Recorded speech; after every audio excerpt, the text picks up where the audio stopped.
road bikes or TT bikes. Chris Froome last week after the Bernal crash prompted him to come out on social media, or YouTube rather, and say he doesn't think TT bikes should be used in pro cycling. There should still be TTs, but they should be done on road bikes. He provided a list of reasons: logistics, mechanics, safety. The best TTs he thinks would still perform on the road bikes.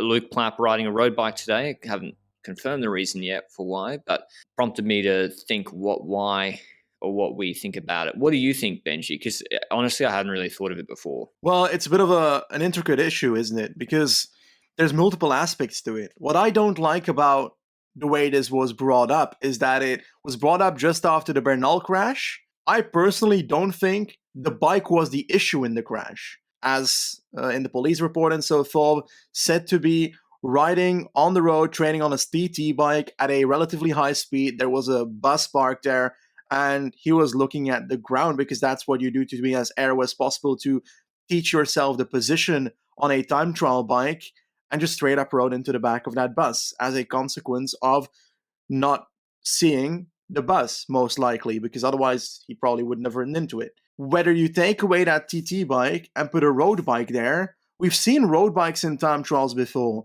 Was it San Juan 2 years ago? Yep. Half of the riders were looking at the floor in the same way as on a TT bike. My take on that is that you're going to have the same helmet on. Like, what is it going to change? People are still going to train their position. The difference is that your hands are closer to the brakes on road bikes. Yeah, that's true, but if there are road bikes in time trials, people are going to look for ways, positions on the bike, on road bikes, that are better for their ability to time trial. And I think people are going to look for dangerous positions. Once again, it's going to cause other issues.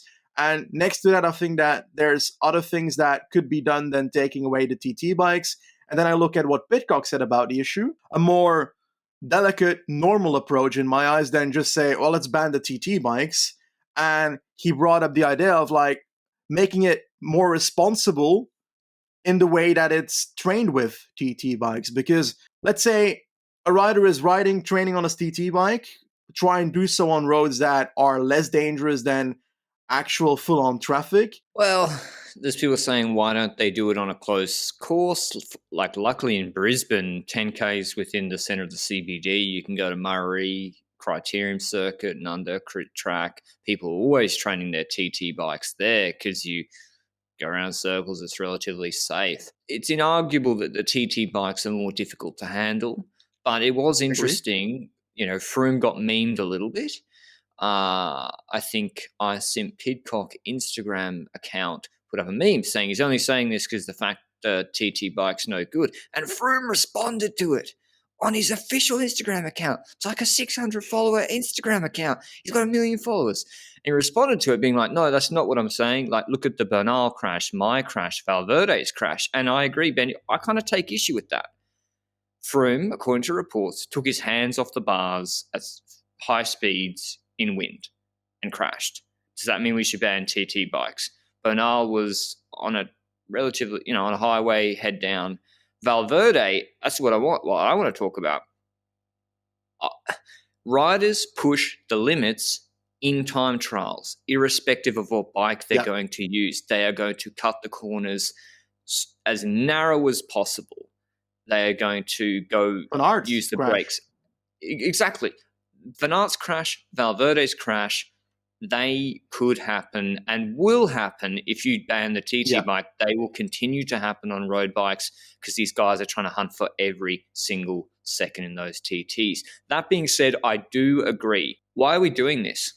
Why are we using TT bikes? The mechanics must be a complete pain in the ass. The logistics, they've just had to haul extra bikes for a 9K 10-minute TT all the way to the Middle East.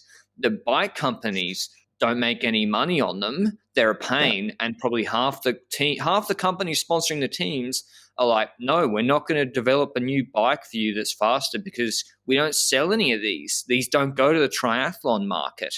And so I'm like, why are we doing this? And Kung said, pure time trialist, specialist, he was like, TT bikes are the F1 of cycling. They drive innovation in cycling.